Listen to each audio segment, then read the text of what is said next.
I believe our very lives are a matter of stewardship. The way that we use what we have matters to the one who made us. He intended for us to manage this life and all that comes with it. This is a podcast to connect the dots of all the ways we manage the substance of our lives, from hard work to housework, from relationships to identity, from purpose to desires, wellness, creativity, and everything that makes up our lives. This is a sisterhood centered on Christ. On this podcast, I'll be sharing thoughts and transparent talks on what God is teaching me as I wear these different hats and manage various things just like you do, only differently, in my own style for His glory. Listen in.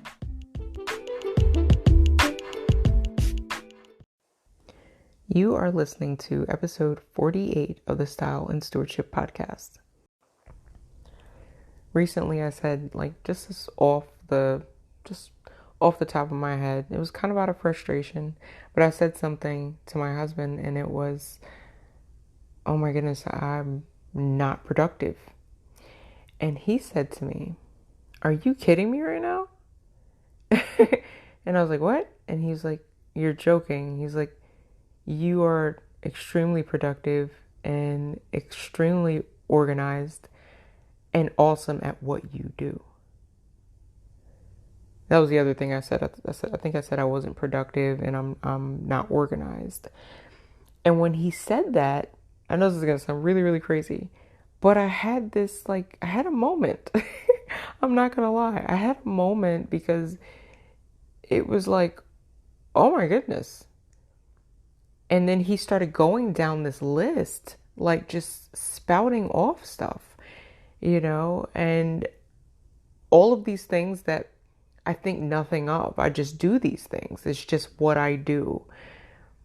And it got me thinking that I bet there are some of you that, like myself, was completely unaware or downplaying what you are excellent at. Because, and I believe that the reason why, I can tell you why I was thinking what I was thinking. Because with all the different things that I would like to do, that I've started doing, that I want to continue doing, there are things in my life that are my priority and they come first. So if that means there's certain things that I don't do or I'm not able to do, that it is what it is. I'm going to steward my home first. So I got to this place of, I think I was just exhausted and frustrated because what I was doing wasn't necessarily easy. And I kept thinking I need a better system for doing X, Y, and Z. I've said it before, we travel a lot. And there are a lot of moving pieces. I've got to keep up with a lot of things. And sometimes, I'm not going to lie to you, I feel like my brain is split in several pieces, and you may feel like this too, where you have so many different things that you have to keep in order. But can I tell you something? Can I tell you what my husband told me? You're doing it. You're doing it. And I think that sometimes if something doesn't feel easy, or if it feels like there is massive effort that something takes, that we're not good at it. But where did that come from? And I'll tell you where I think it came from. I think it comes from possibly looking at the way other people are doing things. But as they say, there is more than one way to do something. But we think that if we're not doing it in a certain way, then it's not successful, or it's not good, or if it's not something that we would want someone else to see us doing, that it's not something that, if it's not something that other people want to attain also, then it must not be good. But here's the thing, whatever it is that you do, you're doing it. And I feel like I had to say that again, partly for myself, because I had this moment where I couldn't believe that he was saying this to me, but he was getting he was getting like I get, which is really, really hype. And he was like, are you kidding me? You do this, you do that. I was just saying a little side comment. I wasn't, I wasn't asking him what he thought about something, but he was so moved to tell me all the things that he says that I'm excellent at. And sometimes I think that we get this twisted a little bit when we talk about excellence and doing things at a high level. There are things in your life that nobody knows about that you are excellent at and doing at a high level. You know, I have to tell you that because I believe that, because it's so much easier to believe that we are not doing well if we're not doing things the way someone else is doing them. But why is that the truth? And your reality isn't the truth. Truthfully, if you are managing your home, you're taking care of your children, if you are taking care of your responsibilities, and you are showing up for the people that you love, and people can pick up the phone and they can reach out to you if they need something, or the lady at church that calls you because she knows you're going to do X, Y, and Z, or the family member that reaches out to you and asks if you can make the cake again.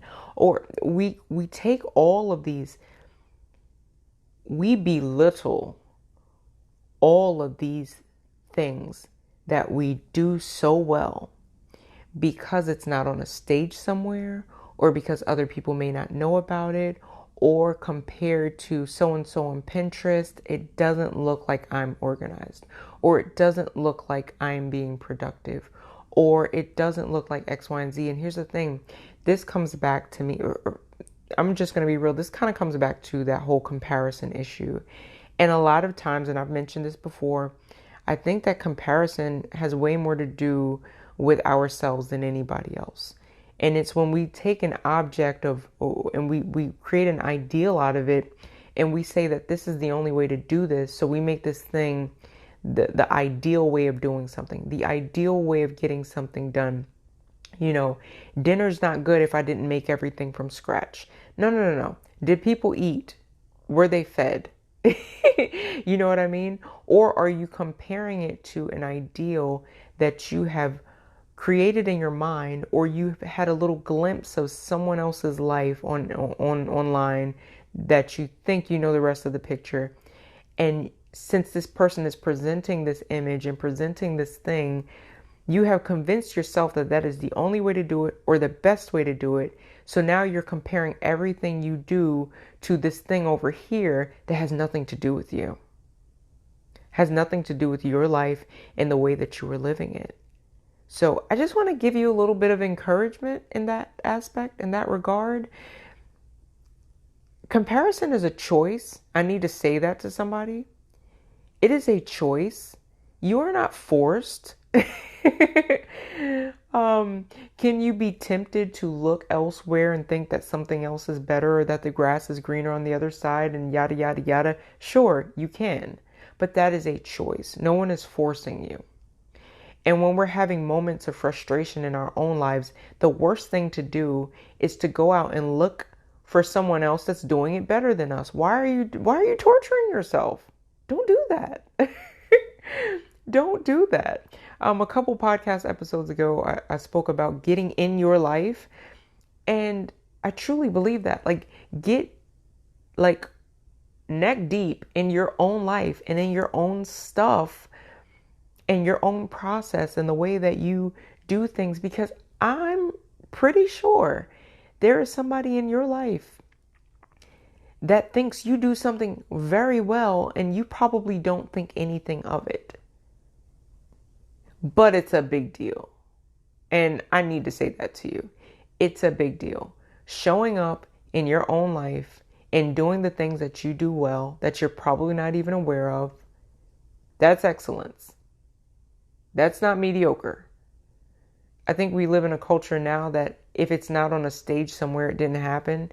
It's almost like if a tree falls in the forest and nobody's there to hear it, did it fall? It's kind of like that. It's kind of silly. I would just encourage you to get into your own life. I'm not big on affirmations and stuff like that. But here's the thing. I'm going to affirm you right now. I'm going to affirm you right now that whatever it is you are doing well. And when I read scripture and I read all over the place where God looks at the heart, he looks at the motivation, I think he cares way, way more about our heart motivation over the execution of how we do things. I truly believe that. And I'm starting to see that more and more and more. This perfect picture that we could paint is just that. It's not real life. It's not real life. But the way that you're actually living in your life, the way that you're actually showing up for people, and the way that, do we have an ideal in our mind? Yes, sometimes we do.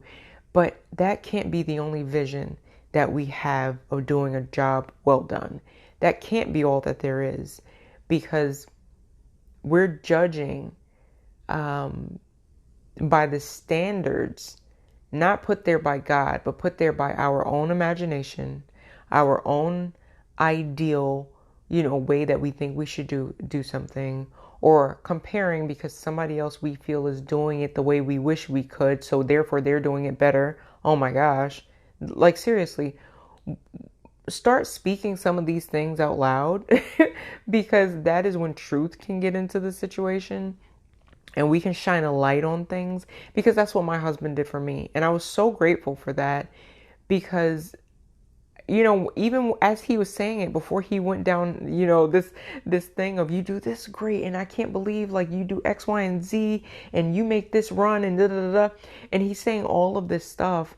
And even as he's saying it, I'm thinking, this isn't a pep talk. He's literally pointing out the things that I did just this week. And I'm going to say that to you. There are things that you did. Who cares if you just barely did X, Y, and Z?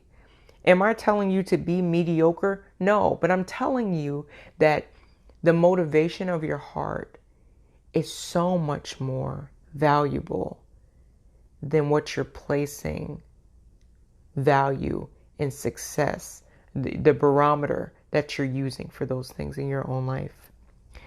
Compare your life to your life. Compare your life to your life. So as I'm right there with you. There are different things that, I have goals and I have aspirations and I have ambitions to do certain things. And I've said this before, like, even the goals have to fit your life. They have to fit your life, who God made you, what season you're in, what you have the capacity for right now. And there's nothing that God has called you to do that you can do without him anyway. There is nothing God has called you to do that you can do without him anyways. And if he's calling you to it, he's going to be right there with you in it, because it's his will and it's his name that's on that. So it's up to us to steward well. And that does not mean that we're perfect. And that does not mean we do things perfectly. And it doesn't mean that if we lay our head down at night, if we checked everything off the list, that means that we were successful. Success looks like, well, one, you definitely need to define that for yourself. But success looks like doing what you said you were going to do. Loving the people around you well. The roles and the different hats you wear and the different things that you do, showing up for them, and showing up for them with as much energy as you can, with the best attitude that you can possibly muster, even if you didn't get enough sleep last night. And that is what I know a bunch of you are doing already. You see where I'm going? Don't judge yourself by worldly standards or things that you have created to be the barometer of your own success. Let that be what God says and thinks about you. And God cares way more about you spending time with him, you loving your neighbor, you using your gifts and your talents and your abilities and every resource that you have in a way that is honoring to him. Stewardship, right? Focus on those things, because those are the things that matter. Those things that leave and have an impact on those around you. And sometimes just showing up and being yourself being impactful on people you may never meet, or you may never know, or you may never have, a relationship with. Whether it's the lady in the store or the drive-through that you see once or twice a month, and you speak life into that woman. You see someone having a hard day, you don't know them, but you just say, are you doing all right? Those are the things that we should start measuring, quote unquote. I'm using air quotes. You can't see me. I do that a lot. But that's what we should be measuring our success on. And sometimes success looks like holding some things together or holding somebody else up because they can't do it. And it's not your job and you're not great at it, but you show up because you're needed. I could go on and on about these things, but that is what I want to encourage you with. That is what I want to leave you with. This midday, not midday, this midweek, kind of just encouragement. I just want to remind you that what you're doing matters, and it's having an impact. And whether it's on a stage or behind a mic or in front of a group of people or in front of one, regardless, we serve and we work and we do for an audience of one. And God sees every single thing you're doing, the things that you don't get a thank you for, the things that you may feel like you've been passed over for. God's got you. And what you do and what He created you to do that. And whatever you're doing today, give it your best. Give it your all. Put the energy necessary behind it to get it done. Do it with joy, and do it with the right motivations and the right heart. And if you feel like you're struggling in those areas, pray. Pray. There are certain people in the world they're hard to love. We all know someone. We all know someone. And God loved us when we were hard to love. So anyways, I'm going to go off on a whole nother thing. I just had to bring that to you today because it just so encouraged me to just be reminded that what I do well. And what you do well. Don't judge yourself by any other means and any other standards unless it's those of God. So yeah. Until next time, your life matters. What you do with it matters. So what will you steward well?